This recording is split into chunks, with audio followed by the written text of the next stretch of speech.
जय हिंद दोस्तों, कैसे हो आप सब। आप सभी का एक बार फिर स्वागत है गोर्जियस धाकड़ केमिस्ट्री प्रोग्राम में।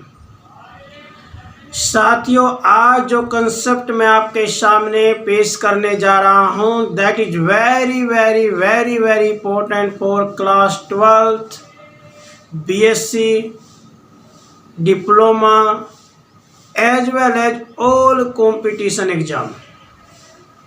This topic is very very important for all classes as well as all competition exam. आज का ये धाकड़ कंसेप्ट है कोलिगेटिव प्रॉपर्टीज एंड स्टाइल। आज हम आपको समझाने वाले हैं कोलिगेटिव प्रॉपर्टी क्या है और इसके कितने प्रकार हैं और उनकी शानदार व्याख्या आपके साथ शेयर करेंगे। सबसे पहले जानते हैं कोलिगेटिव प्रॉपर्टी है क्या। साथियों, ऐसी प्रॉपर्टी जो सोल्यूट की मात्रा पर डिपेंड करे। सोल्यूट कितनी मात्रा में है उस पर जो प्रॉपर्टी निर्भर हो उसे कहते हैं colligative property. Colligative properties are those properties which depend on number of mole of solute. ऐसे प्रॉपर्टी जो सोल्यूट के नंबर ऑफ मोल पर डिपेंड करती है उसे हम प्यार से कोलिगेटिव प्रॉपर्टी कहते हैं। साथियों, यह मुख्यतः चार हैं। It is mainly 4 types. कौन कौन सी? First one, that is osmotic pressure. First one is osmotic pressure. Second one is relative lowering of vapour pressure. Relative lowering of vapor pressure. Third one is elevation in boiling point. Elevation in boiling point. And fourth one is depression in freezing point. Depression in freezing point. तो साथियों, 4 colligative property हैं। Osmotic pressure, relative lowering of vapour pressure, elevation in boiling point and depression in freezing point. चलिए अब एक एक करके आपको इनके बारे में समझाते हैं। सबसे पहले जानते हैं ऑस्मोटिक प्रेशर। साथियों, ऑस्मोसिस नाम की एक फिनोमेना होती है। इस फिनोमेना के तहत क्या होता है, चलिए समझते हैं। ये सेमी परमिएबल मेम्ब्रेन है जिसे हम शॉर्ट फॉर्म में बोलते हैं SPM, semi permeable membrane. Semi permeable membrane की एक खासियत होती है कि यह केवल और केवल सॉल्वेंट को ही एक्सचेंज में हेल्प करता है। यह मेम्ब्रेन ऐसा मेम्ब्रेन है जिसके थ्रू केवल सॉल्वेंट का ही एक्सचेंज होगा, सॉल्वेंट ही आर पार हो सकेगा, सोल्यूट का इसमें कोई लेना देना नहीं होगा। SPM is the semi permeable membrane. It is that membrane by which only exchange of solvent molecules taken place, right. साथियों, एक तरफ यदि हम सॉल्वेंट रख दें और दूसरी तरफ यदि हम सॉल्यूशन रख दें तो ये देखने में आता है कि solvent is moving from solvent to solution. Solvent के मॉलिक्यूल सॉल्वेंट से सॉल्यूशन की तरफ जा रहे हैं। इस फेनोमेना को हम ऑस्मोसिस का नाम देते हैं। Osmosis is the phenomena by virtue of which solvent molecules are moving from solvent to solution. Osmosis एक ऐसी फेनोमेना है जिसके तहत सोलवेंट के मॉलिक्यूल सोलवेंट से सॉल्यूशन की तरफ मूव करते हैं।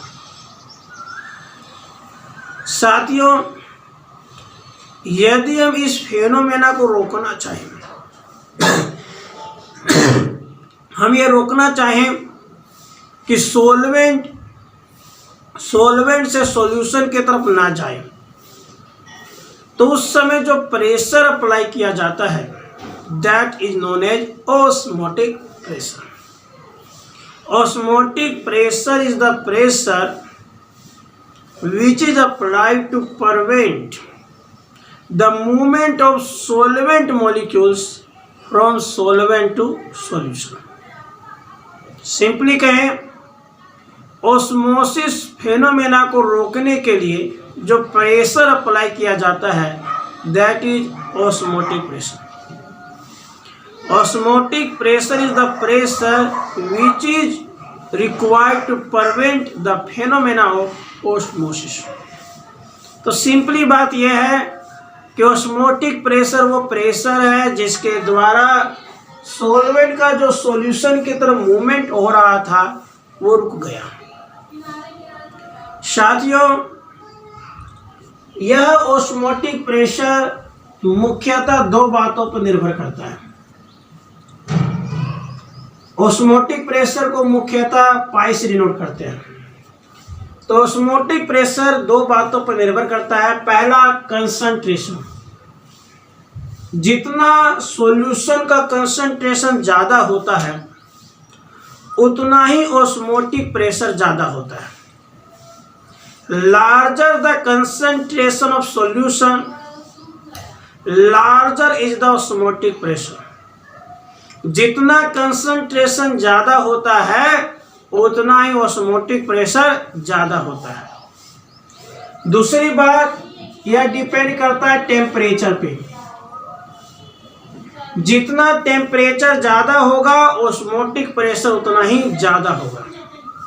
Larger the temperature larger the osmotic pressure. तो आपने देखा ऑस्मोटिक प्रेशर दो बातों पर निर्भर करता है। पहला कंसंट्रेशन, दूसरा टेम्परेचर। और यह कंसंट्रेशन के भी डायरेक्टली होता है और टेम्परेचर के भी डायरेक्टली होता है। क्लियर? इसे अगर हम 1 मान लें, इसे हम 2 मान लें, तो फ्रॉम 1 and 2 देसी तरीका, लेफ्ट में एनीवन और राइट में एवरीवन। लेफ्ट में से किसी एक को ले लीजिए और राइट में सभी ले लीजिए, आपस में मल्टीप्लाई हो जाएंगे। तो पाई डायरेक्टली सीटी, डायरेक्टली हटाएंगे तो एक कांस्टेंट आ जाएगा that is R. This is known as solution constant. इस आर का नाम है सॉल्यूशन कांस्टेंट। साथियों, यहां जो कंसंट्रेशन है this is number of mole per unit volume. Concentration of a solution is defined as number of mole of solute present in given volume of solution. Number of mole of solute present in given volume of solution. इसलिए C is equal to N upon V. Put this value here. Then we get pi equal to R. C is N by V into T. V अगर हम left side ले आए तो multiply हो जाएगा, तो pi V is equal to NRT। This equation is known as van't Hoff equation. This is known as van't Hoff equation. तो साथियों, हमने देखा ऑस्मोटिक प्रेशर की जब हम मेजरमेंट करते हैं तो ऑस्मोटिक प्रेशर मुख्यतः दो बातों पर निर्भर करता है, कंसंट्रेशन पे, टेम्परेचर पे। अगर हम उनको कंबाइन करते हैं तो पाई डायरेक्टली सीटी हो जाता है, डायरेक्टली हटाते हैं तो आर आता है। इस आर का नाम सॉल्यूशन कांस्टेंट है। कंसंट्रेशन होता है number of mole of solute present in given volume solution. इसको यहाँ रख दें तो pi V is equal to NRT। इस इक्वेशन का नाम है वेन्स हॉफ इक्वेशन। क्लियर। अब अभी आपको मैंने बताया कि ऑस्मोटिक प्रेशर एक कोलिगेटिव प्रॉपर्टी है, और आपने समझा कि कोलिगेटिव प्रॉपर्टी वो प्रॉपर्टी है जो number of mole of solute पे निर्भर करती है। तो क्या ये कोलिगेटिव है? You can see here pi V बराबर nRT, या n जो है वो क्या है? Number of mole of solute. इसका मतलब क्या हुआ दोस्तों? इसका अर्थ ये हुआ कि osmotic pressure number of mole of solute पर निर्भर करता है। Osmotic pressure depend on number of mole of solute. क्योंकि यह number of mole of solute पर डिपेंड करता है, इसीलिए this is colligative property. Confirm दोस्तों? क्लियर? Well done. तो पहली प्रॉपर्टी आपके सामने थी ऑस्मोटिक प्रेशर, और ये सिद्ध हो गया कि ऑस्मोटिक प्रेशर जो है वो कोलिगेटिव प्रॉपर्टी है। Second is relative lowering of vapour pressure. Second है relative lowering of vapour pressure. Relative lowering of vapour pressure. साथ दो प्रकार के सोल्यूट होते हैं, volatile solute and non volatile solute. Volatile solute वो होते हैं जो वेपराइज हो सके, नॉन वोलेटाइल सोल्यूट वो होते हैं जो वेपराइज ना हो सके। पानी में रेत मिला लीजिए,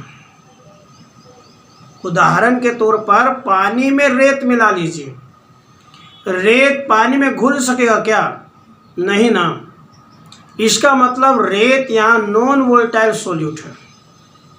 और यदि हम इस सॉल्यूशन को, पानी में जो रेत मिलाया गया उस सॉल्यूशन को यदि हम उबालें तो दोस्तों केवल पानी ही उबलेगा, और पानी उबलेगा मतलब पानी का ही वेपर बनेगा, और पानी का ही वेपर बनेगा मतलब पानी के द्वारा ही वेपर प्रेशर प्रोड्यूस होगा। तो इन बातों से क्या निश्चित हुआ कि यदि सॉल्यूशन में नॉन वोलेटाइल सोल्यूट ऐड किया जाए और उसका वेपर प्रेशर निकाला जाए तो उस सॉल्यूशन का वेपर प्रेशर सोलवेंट के वेपर प्रेशर के बराबर होता है। कंफर्म? पानी में यदि नॉन वोलेटाइल सोल्यूट मिलाया जाए और जो सॉल्यूशन तैयार हो उसमें उस सॉल्यूशन का अगर वेपर प्रेशर निकालें तो वो किसके बराबर होगा?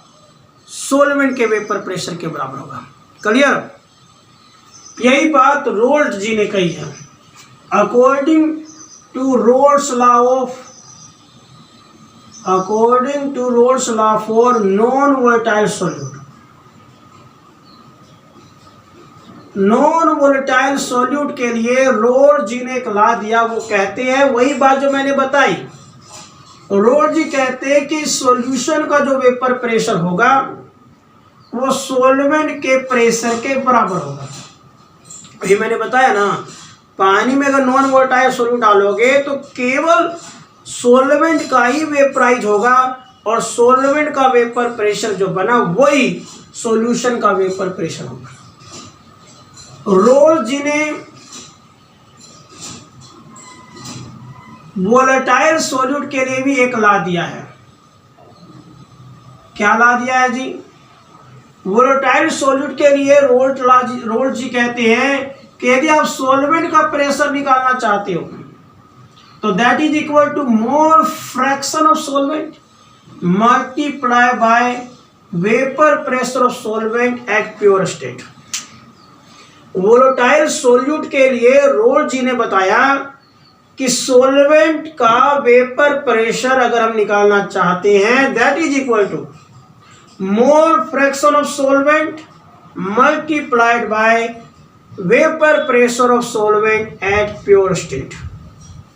कंफर्म? क्लियर? अगर हम किसी भी सोलवेंट का वेपर प्रेशर निकालना चाहते हैं तो वो एक्स से मोल फ्रैक्शन ऑफ सोलवेंट होगा multiplied with vapour pressure of solvent eight pure state होगा, राइट। इस वैल्यू को आप यहां रख दीजिए, तो क्या बन जाएगा दोस्तों, PS should be equal to XA P naught A, right. P term one side कर लीजिए, PS upon P naught A should be equal to XA। PS by P naught A किसके बराबर आ गया, XA के, मतलब मोल फ्रैक्शन ऑफ सोलवेंट के। Clear, आप सभी को याद है ना, सोलवेंट का मोल फ्रैक्शन प्लस सोल्यूट का मोल फ्रैक्शन किसके इक्वल होता है, 1 के। तो सोल्यूट का मोल फ्रैक्शन क्या होगा, 1 माइनस में x। सोल्यूट का mole fraction should be become equal to 1 minus x। आप XA की वैल्यू रख दीजिए, क्या है, PS upon P naught A. तो एलसीएम हो गया P नोट ए, कन्फर्म, तो that become P naught A minus PS। तो आप देख सकते हैं दोस्तों कि mole fraction of solute is equal to relative lowering of vapour pressure. This concept is relative lowering of vapour pressure. तो relative lowering of vapour pressure किसके बराबर हो गया, मोल फ्रैक्शन ऑफ सोल्यूट के। मोल फ्रैक्शन ऑफ सोल्यूट क्या होता है, number of mole of solute divided by total number of mole of solution. तो ओवरऑल आप समझ गए कि relative lowering in vapour pressure depend upon number of mole of solute, so we can say relative lowering vapour pressure is also a colligative property. तो साथियों आपने देखा osmotic pressure, relative lowering vapour pressure, ये दोनों ही colligative है। Third one is elevation in boiling point. Elevation in boiling point, साथियों boiling point के बारे में आप जानते हैं, boiling point is the temperature at which liquid start to boil. जिस तापमान पर कोई भी लिक्विड उबलता है उसे हम बॉइलिंग पॉइंट कहते हैं। और कोई भी लिक्विड कब उबलता है भाई, जब vapour pressure of it becomes equal to atmospheric pressure. कब उबलता है, जब उसका वेपर प्रेशर एटमॉस्फेरिक प्रेशर के बराबर होता है। साथियों सॉल्यूशन का और सॉल्वेंट का बॉइलिंग पॉइंट निकाला गया। आप सभी ये जानते हैं सॉल्यूशन का वेपर प्रेशर सॉल्वेंट के मुकाबले कम होता है, इसलिए ये देखा गया कि सॉल्यूशन का क्योंकि वेपर प्रेशर कम है सॉल्वेंट से, इसलिए एटमॉस्फेरिक प्रेशर तक पहुंचने में इसको ज़्यादा वक्त लगा। मतलब सॉल्यूशन का बॉइलिंग पॉइंट सॉल्वेंट से ज़्यादा होता है। The difference in the boiling point of solution and solvent is known as elevation in boiling point. अभी आपने देखा सॉल्यूशन का वेपर प्रेशर सॉल्वेंट से कम है, क्योंकि वेपर प्रेशर सॉल्यूशन कम है इसे एटमॉस्फेरिक प्रेशर तक पहुंचने में वक्त ज़्यादा लगा, टेम्परेचर ज़्यादा देना पड़ा। So we can say the boiling point of solution is larger than boiling point of solvent. The difference in the boiling point of solution and solvent is known as elevation in boiling point. Clear.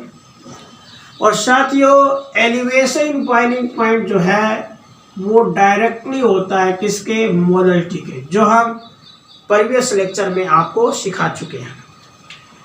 Elevation in boiling point directly to molarity of solution.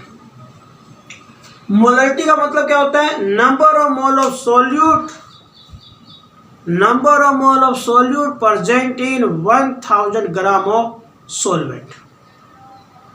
Molarity का मतलब है कितने मोल solute के 1000 ग्राम solvent में मौजूद है। जब इस डायरेक्टली को हम हटाएंगे तो एक कांस्टेंट आएगा Kb। इस Kb को हम प्यार से कहेंगे मोलर एलिवेशन कांस्टेंट या एब्लियोस्कोपिक कांस्टेंट। और अभी आपने देखा कि molarity number of mole of solute present in 1000 gram of solvent है। इसका तात्पर्य भी यही हुआ कि elevation in boiling point depend upon number of mole of solute, so it is again a colligative property. Osmotic pressure, relative lowering vapour pressure, elevation in boiling point, ये तीनों colligative सिद्ध हो गए। अब आपको बताते हैं last, that is depression in freezing point. Depression in freezing point. Freezing point का सिंपल सा मतलब है एक ऐसा टेम्परेचर जब लिक्विड सॉलिड स्टेट में परिवर्तित हो जाता है। जैसे पानी आइस बन जाता है तो वो फ्रीजिंग पॉइंट हो गया। तो the temperature at which liquid freeze in solid form. और ये कब होता है? जब लिक्विड का vapour pressure becomes equilibrium to vapour pressure of solid. Liquid का सॉलिड का वेपर प्रेशर जब इक्विलिब्रियम में आ जाते हैं तब कोई भी लिक्विड फ्रीज हो जाता है। और साथियों, जैसा कि आपने अभी पढ़ा, अभी जाना, सॉल्यूशन का वेपर प्रेशर सॉल्वेंट के मुकाबले कम होता है। यही कारण है कि सॉल्यूशन का फ्रीजिंग पॉइंट सॉल्वेंट से कम हो जाता है। सॉल्यूशन का फ्रीजिंग पॉइंट सॉल्वेंट से कम हो जाता है। And this difference of freezing point of solution and solvent is known as depression in freezing point.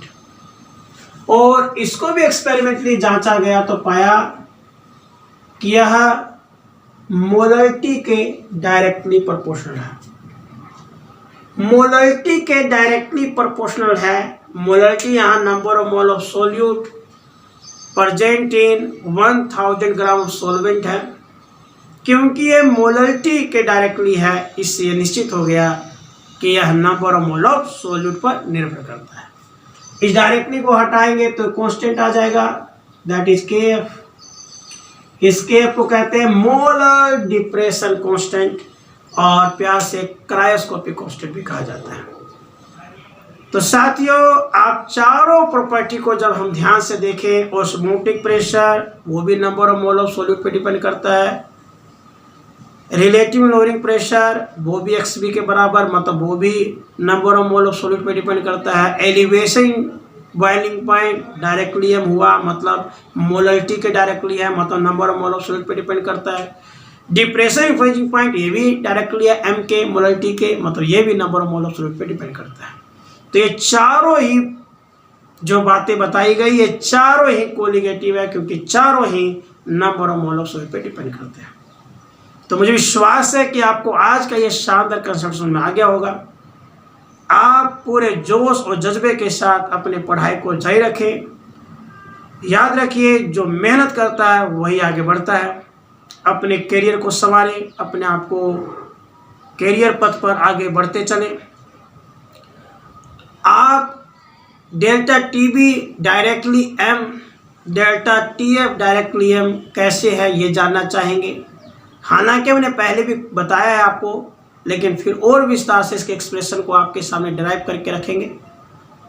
विस्तार से आपको समझाएंगे कि आखिर ये डायरेक्टली कैसे। आज मैंने ब्रीफ में आपको ये चारों प्रॉपर्टी बताई हैं, डिटेल में और आगे समझाया जाएगा। तो इस उम्मीद के साथ कि आप शानदार तरीके से पढ़ाई जारी रखेंगे, हंसते रहिए, मुस्कुराते रहिए और शानदार तरीके से फिर मिलेंगे एक और नए धाकड़ कंसेप्ट के साथ, सेम टाइम सेम जगह। जय हिंद।